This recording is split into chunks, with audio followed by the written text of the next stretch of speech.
How far would you run to escape the life that was killing you? The snow fell heavy over the Colorado mountains, swallowing the trail and every trace of the woman struggling through it. Clara Whitmore's breath came in ragged gasps, her once elegant dress torn to ribbons, clinging to her like a veracruyet wet shroud. The cold bit into her skin, but she no longer felt it. Her legs shook beneath her, her hands, raw and bleeding, clutched at branches as she stumbled onward through the white blur. She had been running 4 hours, maybe days. Her legs shook ben stiffer ball, through the wanati fori binjasim, through the wanati quotas, through the wanidigens, since she fled Denver, since she'd left behind the man who meant to be in her like property. The storm had come fast, chasing her into the wilderness, and now it was finishing what he had started. I don't care, she whispered, her voice cracking in the wind. Let it end here. She fell to her knees, the snow soaking her torn skirts. The wind screamed around her, sharp as broken glass. She thought over her late husband Samuel, and the debts he had left behind. She thought over Isart Hartley, the man who had smiled as he told her she could settle those debts by marrying him. She'd rather freeze than wear his ring. Her strength failed. She collapsed into the drift, the cold creeping up her limbs, like death's gentle hands. The world narrowed to white and silence. For a moment, she almost smiled. Finally, it would be over. But the mountains had other plans. Through the howl of wind came another sound. Faint, rhythmic, growing closer. Hoofbeats. Clara's eyes fluttered open, confusion piercing the fog in her mind. For one terrible instant, she thought Hartley's men had found her. She tried to move, but her body refused. She could only lie there, waiting for the end. A shadow loomed above her. Damn fool woman. A deep voice muttered. Clara tried to focus. A shadow loomed the halitoka kaka. The halitoka kaka stood over her, broad-shouldered and halitipidusia halitibafer denf of Dian, wrapped in thick furs of unto kaka. Gran bokoka halitigo unta tobafer dento kaka, nodanunda gaka. His eyes, sharp and grey as slate, studied her with both annoyance and concern. He knelt beside her, gloved fingers pressing gently against her neck. Still alive. Barely. Elias Granger had lived 20 years in these mountains, long enough to know what death looked like. He'd found his share of frozen corpses, miners who underestimated the weather, settlers who'd lost their why, but never a woman like this. The fine fabric of her dress, though torn, spoke of money, city stock. Don't of place here in the wilderness. He hesitated. The smart thing would be to move on, let the mountain claim what it had already taken. But something in her face, something fragile and fierce all at once, wouldn't let him. You're lucky I found you, he muttered, though she couldn't hear him. He whistled sharply. If a sturdy brown horse emerged from the swirling white, steam rising from its nostrils. Easy, Brutos. Elias sighed as he lifted the woman's limp body. She was light, too light, and did she abhorred him, more than the cold. He mounted the horse with her cradled against his chest, her head lolling against his shoulder, and turned toward home. The ride through the storm felt endless. Elias kept one arm tight around her, sharing what warmth he could. She murmured faintly, words he couldn't catch, names maybe, or please, Samuel, please. He didn't ask questions. Questions could wait until she lived long enough to answer them. By the time the cabin appeared through the blinding white, Elias's beard was crusted with ice. And his hands were numb. The small log structure looked like Salvation and Prison Owl at once. Dark logs, a single chimney, and a thin trail of smoke curling into the storm. He dismounted, carried her inside, and kicked the door shut behind them. The warmth hit like a wave. The cabin was simple but tidy. A stone fireplace, eyed wooden table, 2 chairs, shelves lined with preserved food. His bed stood in the corner, piled high with thick quilts. He laid her there, brushing snow from her hair. Her skin was cold as a stone. Her pulse fluttered weakly at her throat. He built the fire stool high, feeding it until heat rolled through the room. Then he hesitated again. Her clothes were soaked through. If he didn't get them over her, she'd die before morning. "Forgive me," he muttered, more to himself than to her, and began to work. He stripped the wet layers carefully, professionally, the way a man might treat a wounded soldier. Beneath the ruined dress were bruises, dark, cruel marks that told stories he didn't want to hear. His jaw clenched. Someone had done this to her, and not long ago. When she was wrapped in dry blankets, he mixed medicine, willow bark for fever, by needle tea for strength. His hands moved with old precision, habits from another life he tried hard to forget. By the time he finished, the cabin was warm and the woman's breathing had steadied slightly. Elias sat beside the bed, rifle across his knees, watching her. "Who are you?" he asked the quiet room. "And what kind of hell chased you up here?"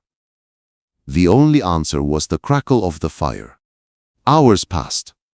She stirred once, whispering something he didn't catch, then went still again. Elias fought the pull of sleep. He told himself it was caution, could be she'd led trouble right to his door, but deep down he knew it wasn't that. He hadn't spoken to another soul in nearly 40 years. He told an soul in nearly OTPs. The stranger filled his cabin with the soft sound of his caution. After reasoning, and his soul have his breathing, he 10 sold of his caution, on 10 sold solve his burden, for reasons he couldn't explain, Novgated salt resets. That sound 10 salt freya 10 salt.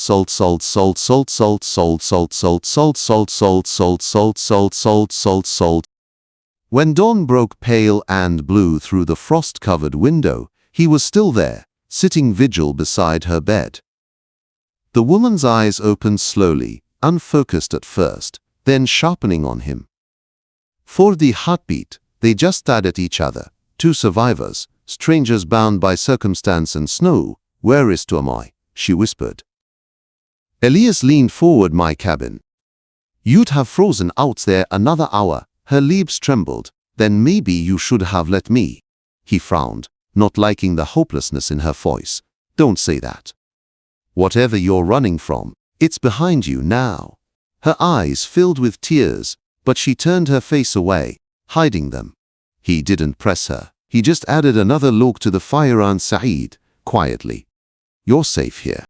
For now outside, the storm raged on, sealing them inside that lonely cabin together. 2 souls the world had nearly broken, now forced to share its silence.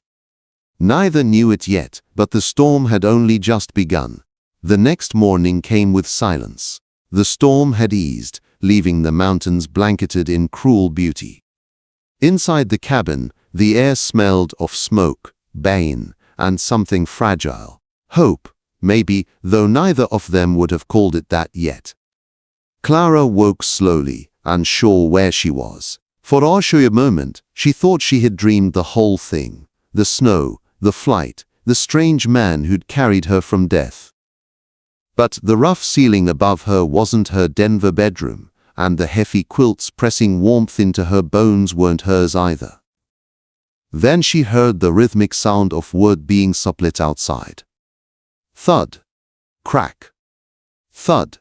Each strike steady and sure. She pushed herself up, wincing as bruises protested. Her feet found the rough wooden floor, and she gasped softly when the cold bit at her toes.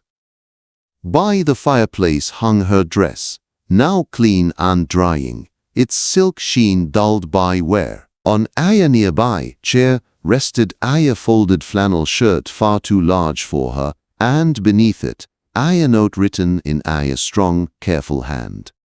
Your clothes ain't fit for this weather. Wear these till they are. Clara touched the wards, tracing the onk as if it were proof she still lived. Then she slipped into the shirt, which fell nearly to her knees, the fabric soft from use. It smelled faintly of smoke and cedar. She pulled her hair back, took a deep breath, and stepped outside. The brightness blinded her. Snow stretched for miles in every direction, dazzling and deadly. Elias stood all day, few yards from the cabin, his axe rising and falling in an easy rhythm. He worked bareheaded, dark hair dusted with frost, muscles moving beneath all day, wool shirt patched at the elbows. When he noticed her in the doorway, he stopped mid-swing. You shouldn't be out in the cold yet, he sighed. I feel better. He studied her, pale cheeks, trembling hands. Lond shook his head. You feel better because you're too stubborn to admit you don't. Something in his tone, gruff but not unkind, made her want to smile for the first time in months. I wanted to thank you. She sighed softly. No need. He drove the axe into Art log, leaving it standing upright. Just did what any decent man would. She looked around at the wilderness, at the endless snow and the silence. Then I think decency's in short supply up here. He gave a short laugh, surprised. You might be right about that. They went inside together. Elias poured her a mug of pine needle tea, its bitter scent sharp and clean. She sipped, trying not to cough. He moved about the cabin with quiet efficiency, feeding the fire, checking traps hung by the door, and saying little. The silence between them wasn't uncomfortable though, it was something else, an understanding, fragile and wordless. After a while, Clara spoke again. How long was I asleep? 2 days, he sighed. You had fever the first night. Thought I'd lose you before morning. Would that have troubled you? She asked, before she could stop herself. He looked up sharply, gray eyes hard. Don't talk like that. You've got breath in your lungs. That means you've still got a chance. That's more than most get in these mountains. Her throat tightened. She wanted to tell him that she hadn't wanted a chance, that she had wanted the snow to take her, but something in his steady gaze silenced the words. Elias returned to his chair by the fire. Storm's not done yet, he sighed after a pause. Another day or two, maybe more. You'll have to stay here till it clears. She nodded, though staying felt dangerous in a little way she couldn't name. This man had saved her life, yet his presence stirred something inside her that scared her more than the storm outside. The days passed in uneasy rhythm. Clara mended his torn shirts. Elias hunted, split wood, and brought back fresh snow to melt for water. They spoke little at first, but silence turned to small talk, safe subjects like weather, supplies, or the mountains themselves. You live here alone? She asked, one evening as he fixed ear broken. Tarab, been 6 winters. Now, he sighed without looking up. Doesn't it get lonely? He hesitated, then shrugged. Better lonely than haunted. She wanted to ask what haunted him, but didn't. She understood the weight of ghosts too well. That night, she woke to the sound of him moving about.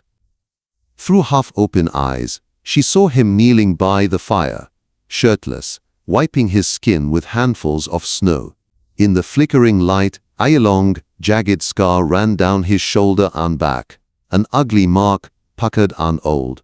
Her breath caught. He looked like a man carved from the mountain itself, strong, scarred, untamed. And yet the way he moved, slow and deliberate, carried the air of penance, like the man trying to wash away something deeper than dirt. When he turned, she closed her eyes quickly, pretending sleep, but the image of the Sinti, that scar burned behind her lids long after. By the next morning, awkwardness hung between them. Elias avoided her gaze, and she pretended not to notice. When she thanked him for the food he cooked, venison stew thick with wild herbs, he only nodded. When she tried to help clean, he waved her oaths. Finally, she snapped. If you're going to glower at me all day, I might as well go back into the snow. He looked up, startled, then laughed. An honest, rough sound that filled the cabin. You've got spirit, I'll give you that. I'm not porcelain, Mr. Granger. You don't have to walk on eggshells around me, Elias, he said after a moment. You can call me Elias. Clara, she replied softly.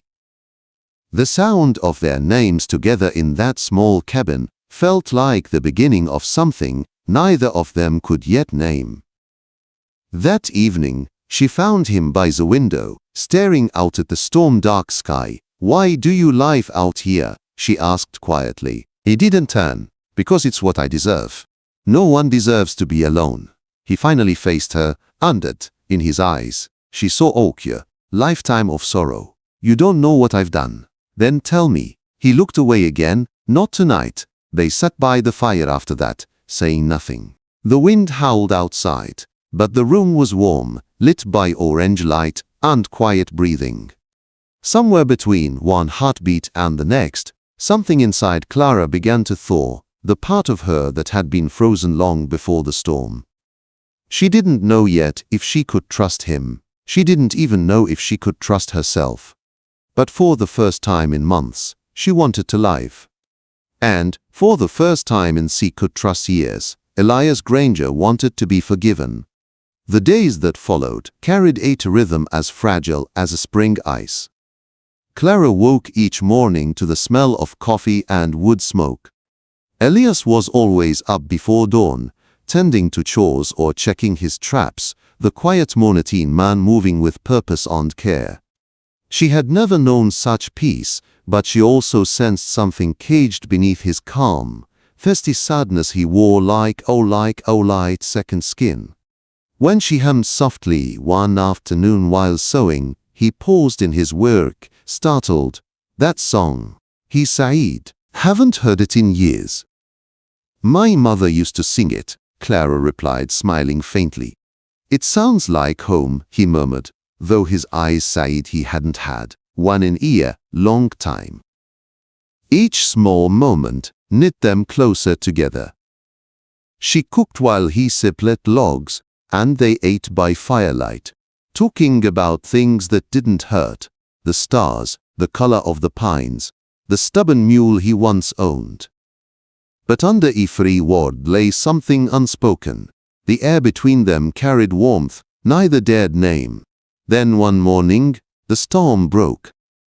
Sunlight flooded the cabin for the first time in weeks. The wall-lid outside glittered, white and endless. Elias set down his coffee cup. The path might clear soon, he said. Oh, Clara answered, her voice soft, I can take you down to Fort Collins. From there, you can catch at its stage anywhere you want, anywhere she wanted. The words should have sounded like freedom, but they landed heavy in her chest. Yes, she sighed finally. Thank you. He only nodded, though his jaw tightened. That evening, they sat in silence, the fire crackling low. Clara tried to sew but pricked her finger twice. Elias watched her quietly. When she caught him looking, she smiled faintly. You stare a wintek he watch all kiddies through me. علامة اقتباس مزدوجة. He looked away, embarrassed, sorry. It's been Ria Fateko Lilara. Since I had company. You mean since you let someone close? She said gently. He didn't answer, but the truth showed in the why, his hands clenched on his knees. That night, Clara woke to the sound of movement. Elias sat by the fire, staring into the flames, his face carved with shadows. She rose from the bed and Nurdi went to him, wrapping a saya blanket around her shoulders. Can't sleep, she asked. Didn't mean to wake you. You didn't. She sat beside him. You have nightmares too, don't you? He said nothing for a long while, then nodded Kansas. Say and say disus didna tora vintu didna say didna tora more expice, didna tora so zoya didna toronga. Rayatu didna tora winda didna toronga. I was hired to settle gibi didna toronga and get didna. I was hired to settle the dispute. Shots fired in the dark. One bullet went astray. Your child died. His voice cracked. They said it wasn't my fault, but it was my gun. My aim. Clara reached for his hand, trembling, and you came here to punish yourself. I came here to stop being the man who did that, he said, eyes wet with shame. But every time I close my eyes, I see her. Clara held his rough hand between her palms. You can't change the past, Elias. But you saved me. That has to mean something. He looked at her then, as if seeing her for the first time. You think saving one life erases the one I took? No. She sighed softly, but it means the man who pulled that trigger isn't the man sitting here now. Silence stretched between them. Then, almost without realizing it, she reached up and touched his scar. His breath caught Clara. He said, her name more prayer than warning. I know we're both broken, she whispered, but maybe we can stop breaking. His hand came up to cradle her face, rough thumb brushing her cheek. The air between them felt alive, trembling with the weight of everything unsaid. When their lips met, it wasn't gentle. It was desperate, the kiss of two people who had forgotten what it meant to feel alive. She pressed closer, his warmth chasing away the cold that had lived inside her 4 months. When they finally parted, she was breathless. Elias. He touched his forehead to hers. Stay, he whispered, not just for tonight. Stay, she closed her eyes.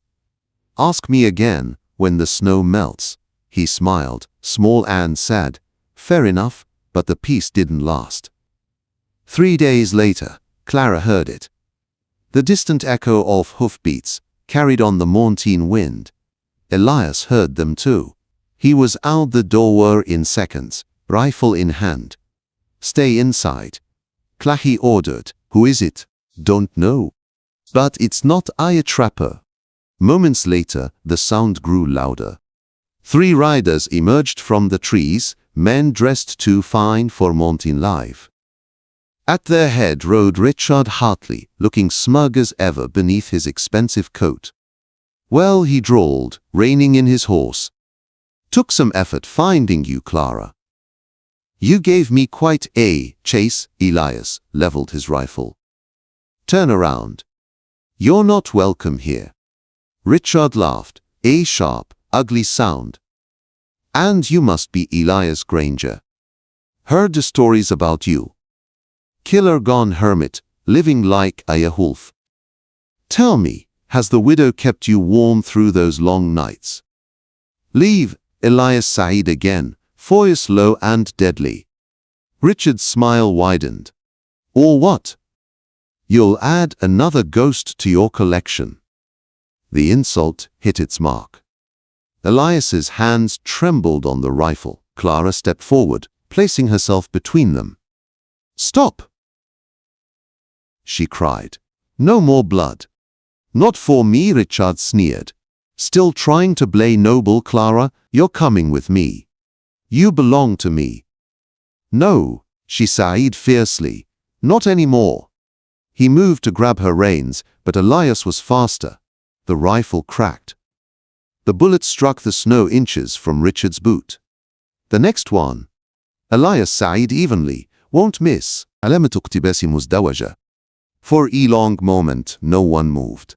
Then Richard laughed again, hollow and cold. Enjoy your victory, Granger. It'll be short. I'll bring the law next time. He turned his horse, spitting in the snow. She'll come crawling back, once she learns what kind of man you really are. They rode away, disappearing into the trees. Clara stood shaking, every muscle tight with fear and fury. Elias lowered the rifle, his chest rising hard with each breath. He'll come back, she whispered. I know, then we'll be ready. He looked at her. Really looked. Lund saw not the fragile woman he'd carried from the snow, but someone fierce and unyielding. We face it together, he sighed, together. She agreed. That night, they sat by the fire, his arm around her, her head on his shoulder. The storm outside had passed. but another was brewing in their world. Still, for now, they had warmth and love, and the fragile peace of two souls who had chosen each other against all odds. In the soft glow of the fire, she whispered the words that had started it all, the words that now meant something entirely new. "I don't want to be saved tonight." Elias kissed her hair. "Then you won't be of. He Saeed, you'll be loved instead." علامة اقتباس مزدوجة. And for the first time in their haunted lives, both believed it might just be true.